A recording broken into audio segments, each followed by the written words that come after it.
Hello, builders. We would love to welcome you to this episode of the Build Your Success podcast. Hey, if you're new to the show, welcome today, and it's great to have you aboard. Those that are coming back, thanks for coming back. It's great to have you as a repeat listener. Here at the Build Your Success podcast, we like to build you so you can build others. We do that through our training, speaking, and our workshops. And today we do that through our special guests. And I am grateful the first time ever I have two guests on the podcast. So hopefully I won't mess that up. But we've got Brett Cooper and Evans Kerrigan.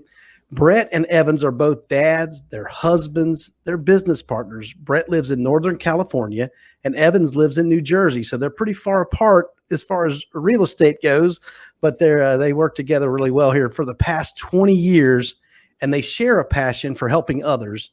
They recently wrote a book that we're going to talk about, Solving the People Problem, and to further achieve that mission. So welcome to the podcast, both Brett and Evans. Hey, thanks, Brian. Glad to be here. Yeah, thanks. This could be a lot of fun.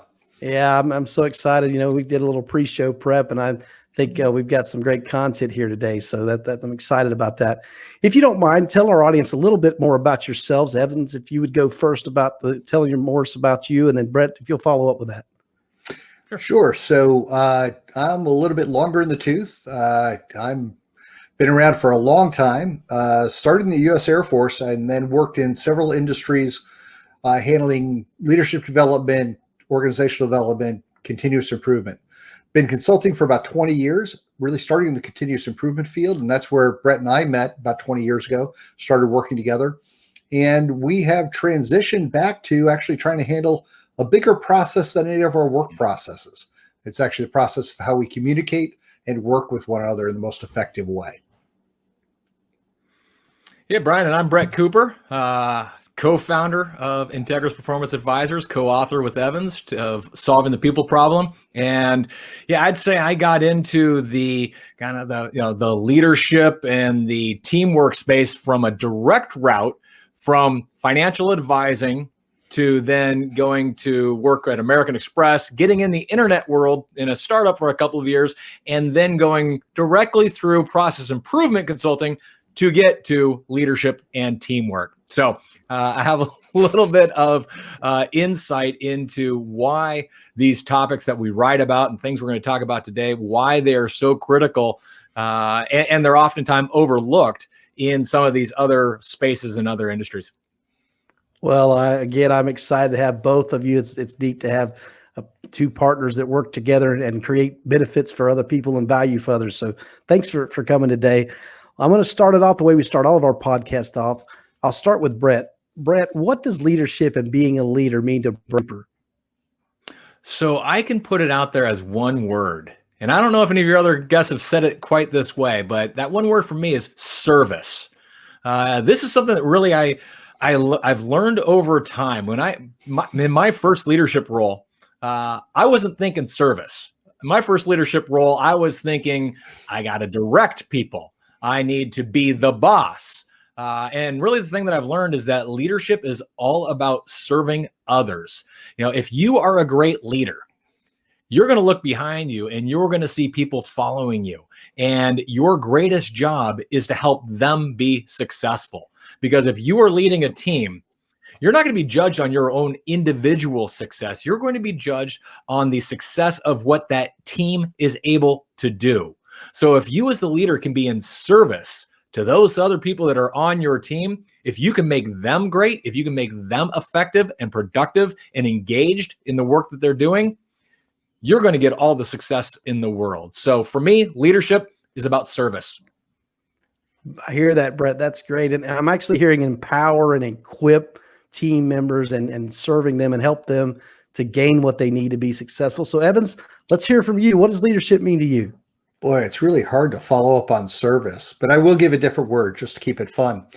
For me, that word would be possibility. And when I look at it, leaders actually make things possible that wouldn't happen if they weren't there. So it's how am I serving others? What is it that I'm creating? What's the vision that I might be sharing with people? How am I helping them see things? How am I helping them see what they're capable of, maybe even before they see it themselves? So what's the possibility that I create? How do I make sure that those interactions I have with others make all of them feel richer for the fact that they've taken place? That is wonderful, Evans. And now it's time for the reveal. You, like many of our other guests, fill this out several weeks in advance, the application that we have. And what you said in the application was leaders create possibilities. Leaders go first. The best leaders know themselves and choose their actions wisely. They know others and adapt their behaviors for a mutual benefit. And I think that complements what you already said. It's kind of saying things over again.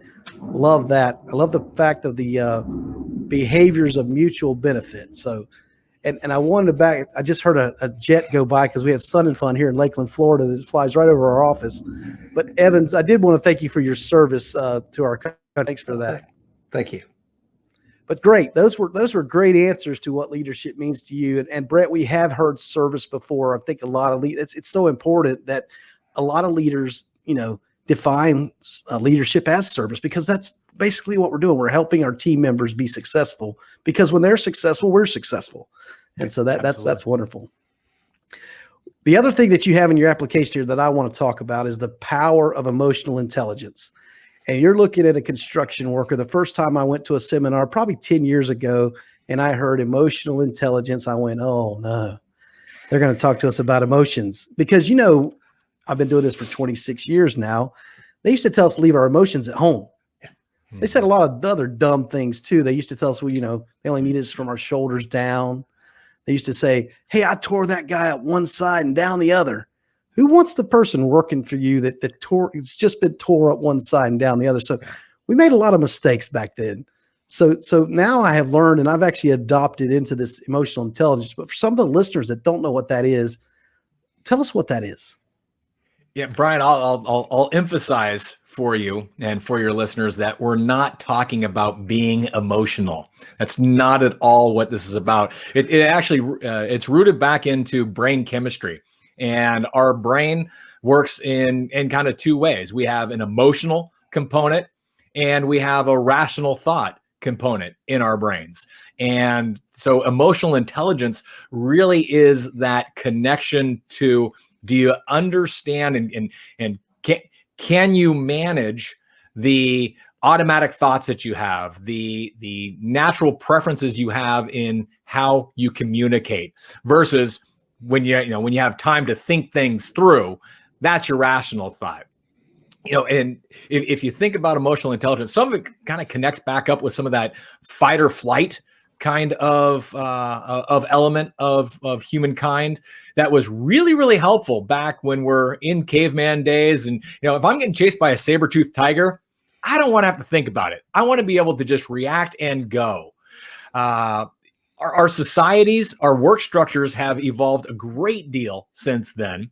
However, our brains really haven't. So when we talk about emotional intelligence, that whole idea around fight or flight and just going, that was really helpful when we were getting chased by a saber-toothed tiger.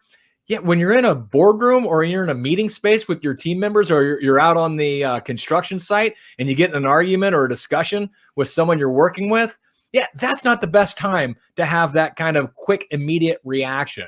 So, Evans, I'll let you tie in a little bit more on some of the details of how we explain what emotional intelligence is all about. Sure. So when we're looking at emotional intelligence, you heard Brett and I both actually come from continuous improvement background, from helping organizations improve their work processes, real solid about the numbers kind of stuff. So it's all about results. What we found, though, is that if we don't have the ability to communicate really well with one another and to work well, we actually make everything more difficult. And that's the process that we're really trying to look at is in terms of, how do I work better with one another? How do I communicate better with other people so that we can be successful? So when we talk about emotional intelligence, it really is about the practicality of how do we work well, not about being emotional, but about how do we actually manage any emotional feelings we might have in such a way that we can be successful working with one another. And we've got a really simple structure for talking about that. At a high level, it's really about, we have to have an awareness, both of ourselves and of the people that we're working with. So we call that kind of know your style and know other styles, because all of us have different personalities with different ways of approaching the world around us, right? And that's really important for us to understand those things. So we need to build that awareness. but it's also about how do we apply that knowledge. So on a self level, how do I apply that knowledge about who I am and how I come across so that I can choose my actions wisely? Because there's no right personality or wrong personality. It's just different personalities, right? So things that I do really well, if I do them too much, if I overplay that strength, it actually gets in the way at times. And there are things that I'm not that great at where I need to be aware of that so that I step up and can meet that need at the self level. But it's also important who I'm working with and how they think of the world and how they interact with the world, so that I need to know the other styles, right? The other ways people come about it. Because in general, most humans, if we're not thinking about this, when people come at something from a little bit different perspective, we think about it in terms of wrong, my way and wrong. The reality is that it's not right and wrong. It's different approaches. So if I can take a little step back and have a better appreciation, understanding of who other people are, now I can actually start to adapt my behavior for our mutual success so that we could all be more successful. We can get more work done. We can reach our goals by thinking about it a little bit more consistently. For us, it's really about honoring those differences in how we approach the world. Not even just understanding them, but really honoring them enough to say, Brett approaches things from a different perspective. That's really helpful. There's stuff I could probably learn from that. There are different things that I may not be thinking about that I want to listen to. And all too often, it's easy to start to get defensive when that different perspective comes. Emotional intelligence says, wait a minute, how do I actually gain from that? How do I get better? And how do I make that other person better at the same time? So it's really learning those social and emotional skills that help us actually be successful interacting with one another. Evans, that's a great answer. Let me ask you this, and of course, I think about the different personalities that I work with, and sometimes I go to a person because of their strengths, and this is a great task for them because of their strengths. But there's plenty of assessments out there. What's your favorite assessment for determining a personality? Well, we use the DISC profile, and there's a couple of reasons. There's a lot of great assessments out there, Enneagram and MBTI and a whole host of others, and they're all really good. They all provide different things. We use DISC for a couple of really basic reasons here that are important. It's got a long history, and it's got a lot of research behind it. So DISC has been around for about 100 years. And actually, if you want to go back to kind of the foundings of that thought, you can go back and read ancient Greek. Okay, we're not going to go back that far because it's really difficult to read, right? So it's got a good history. It's got good science behind it. And even more than that, it's based on observable behavior. In that the fact that it's based on observable behavior makes it really usable. It's an understandable framework, and it's one I can watch how other people are acting, and I can take cues from that will help me be able to modify my own interactions so that we can be more successful together. So it's that usability perspective that really matters to us. And that's why we use DISC. Brett, Brian, go ahead. I was just going to say, in case anybody doesn't actually know what DISC means or what it stands for, I just wanted to exactly what I was going to tell you. Is that where you're going? Yeah, that was fantastic. Good job. We're thinking fantastic. Perfect. And in fact, so this is both an explanation, so people just know what it is we're talking about, but it also is I'll explain it in a way that can be helpful to people, even if they don't take a DISC assessment. So DISC is an acronym, right? It's DISC, and it's an acronym for D, dominance, I, influence, S, steadiness, and C, conscientiousness. And those are the four kind of main personality styles that we as humans have. Now, DISC is built by looking at two different spectrums of behavior. As Evans mentioned, that one of the things that we really like about DISC in the work that we do is that because it's based on behavior, observable behavior, communication preferences, it's very usable for things like, building better relationships with the people on your team and trying to find ways to be more cohesive as a team. And so the two spectrums that DISC looks at is, for the first is pace. So it measures, how are you fast paced, or are you a little more reserved? And then it also looks at your level of acceptance for new ideas and new people. So, are you a little more skeptical when you have a new opportunity presented to you, or are you a little more accepting of that? And by asking questions and uncovering where people lie on those two spectrums, the assessment version that we use is able to really pinpoint kind of exactly where people are on those spectrums, which the result then will put you into one of those four categories of the D, the I, the S, the C. So the D people are the folks that are a little bit more fast-paced and a little more skeptical. So they really value results, getting the job done, maybe don't have time for the small talk, right? That's the D personality. The I personality, which is where I sit, the influential style is fast-paced, very, very enthusiastic, but very collaborative, a little more accepting than those Ds. So more on that collaborative side of things. The S, the steadiness style, which is where Mr. Evans is, shares that people focus, that accepting kind of natural state that the I's have, but a little more reserved, not quite as fast paced. Evans and I like to say that I'm more of the talk it through leader. Evans is more of the think it through leader. Evans really cares about supporting others, making sure things are getting done, but doesn't need to be in the limelight like maybe some other people that are on this call. And then the final personality style there is the C, the conscientiousness folks. Conscientiousness folks are a little more reserved, a little more private, and tend to be a little more skeptical. These are the folks that really like to dot the I's, cross the T's. It's got to be right. Probably not real anxious to go sharing a whole lot of details about their personal their personal life with strangers or maybe even with other folks on their team. But man, if you need the job done right, they're great ones to go to. And the truth is, we are all a blend of these styles. It's not that anybody is all one style and doesn't have any of the others. And also, Brian, one of the real important things that I like to say with this is not to be a label. So it's not, oh, you're a D, so you are going to only do this, or you're a S, so you can't do that. Farthest thing away from that. These are all about where our energy comes from, and kind of where do we go first, and how do we like to communicate. It's about our preferences and our tendencies. It's not at all about skill set or about what we can and cannot do. But because it is it does help us identify kind of our communication preferences. It ends up being a very valuable tool for team members, because if they know, hey, I'm an I and you're a C, using that as an example, if I'm the I and I'm working with a C, I can say, okay, you're probably a little bit more private, so maybe I shouldn't start spouting off about all the wonderful things I did this weekend and ask you to do the same.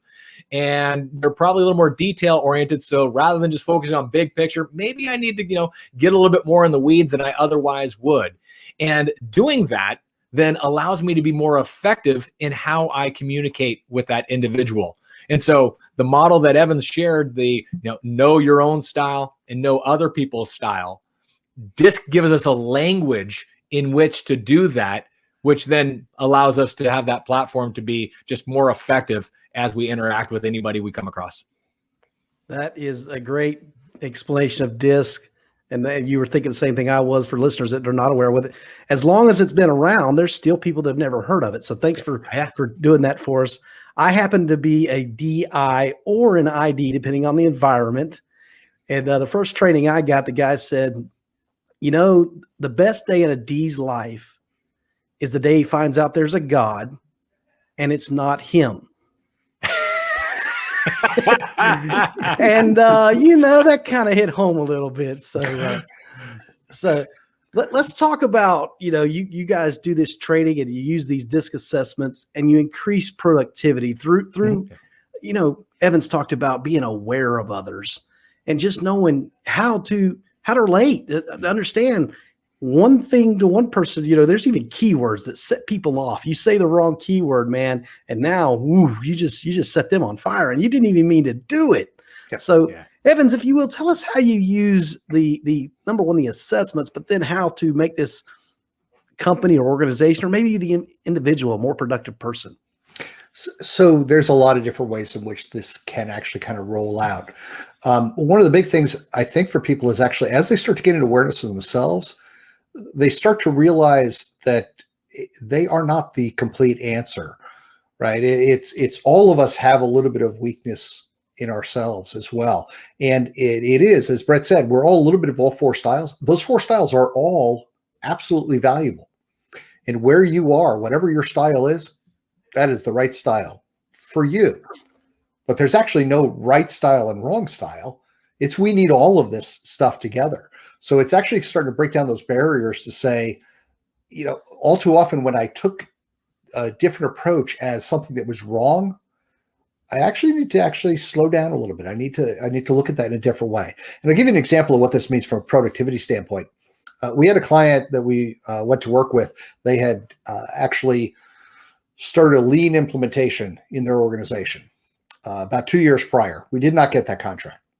About 2 years later, they were trying to do another lean implementation, which I think means the first one didn't work very well. And so they want us to come in and actually fix their business processes, right? Streamline, make sure that we've got stuff as efficient as we possibly can. And we went to them, we said, we are happy to do this. They wanted to hire us. We said, we're going to start by not doing any lean at all.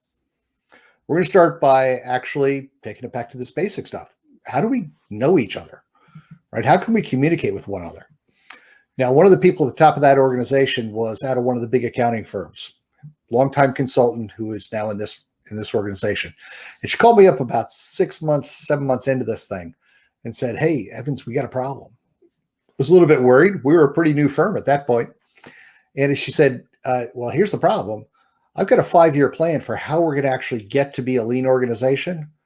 We are now 6 or 7 months in. I can't remember exactly what it was. She said, you guys are in year 4 of my 5-year plan. It's amazing what is possible when we can actually start communicating in a better way, where we can all exceed what we used to be able to do, where all of a sudden we called our book Solving the People Problem. But all of a sudden we realize actually people aren't the problem. It's really just our inability to actually communicate with one another in as clear a way as we possibly can for us to actually reach the level of success that we could. So all of a sudden, all of the lean that hadn't worked, all of a sudden just started to work. And it's because they could actually communicate in a different way and they could lead in a different way. And their teams communicated just completely differently than they had a short while ago. And it's not like there were new people on the bus. It's the same people on the bus could all of a sudden just talk to one another. So it's amazing when people start to have a little bit of that defensiveness start to come down as they realize it's not about right and wrong. It's about how do we actually honor those differences with one another so we can all be successful. And Brian, we have actually a great opportunity for all of your audience to have be able to take a look at themselves and kind of see where they currently sit on this whole issue of, how well do they understand themselves and how well do they understand other styles? Because as we were writing the book of Solving the People Problem, we recognized that people wanted to have a tool associated with it so they could get a measurement. Where am I on these things? So anybody in your audience who's listening, if they want to take an assessment, an emotional intelligence assessment, again, not how emotional are you, but do you understand your style? Do you understand other styles? And do you put that information to work? They can actually go to solvingthepeopleproblem.com. And once they're on solvingthepeopleproblem.com, just look for the link that says, what's my DISC EQ? If they click on that, they come to the survey landing page and they enter the access code of BUILD for Build Your Success, right? And that's for your show. But if they put the access code of BUILD in there, they get the survey for free. They're going to get a customized report that's not just going to give them a score, but is more importantly going to give them some ideas, some tips, some things that they can do right away to increase how effective they are with the relationships that they're engaging with at work. That is great, Brett. And for the listeners, where can they find your book? I know they can probably find it. I'll go back to the Solving the People Problem website, but also can they find it at Amazon and other book places? Yeah, these days there's kind of one-stop shopping for books, right? So if you're interested in an ebook, a paperback book, a hardcover, or if you even like listening to audiobooks, it's all there on Amazon. So that's probably the easiest place to get them. Heck, we actually just about 2 weeks ago, I think, Evans, SoundView Business Book Summaries picked up the book, and they put out a SoundView summary. So that's out there as well. And the book has been a bestseller on Amazon since we launched it. And Brian, one of the things that I'm really proud of is Entrepreneur Magazine actually named us the #1 must-read book of the year. So that was kind of a nice accolade, I thought, for the ideas that we're trying to share with folks, just to make life a little bit better. Well, that is wonderful. And for those that are watching on YouTube, you'll see their website address. If you saw those access codes, use those. And I'm sure you'll find some value in using that code and getting those assessments. We really appreciate you listening to the Build Your Success podcast today. Brett and Evans, we didn't make it through our whole show prep, so we're going to have you guys back another time and finish our conversation. Sounds fun. But we do like to keep our show down to kind of a commute for folks, and they can listen to the podcast. So we're going to end it here. For our listeners, it was great to have you listen to the Build Your Success podcast today. Go over to our website, buildcs.net. You can see some of the events we're doing. We got a June 18th in-person event. It's a workshop. It's a listening and interactive communication workshop. It's called Hear and Be Heard. So find out the details about that. The early bird specials open through May. So get over there and check that out. Thanks for listening to the Build Your Success podcast today. Remember to build yourself and then build others.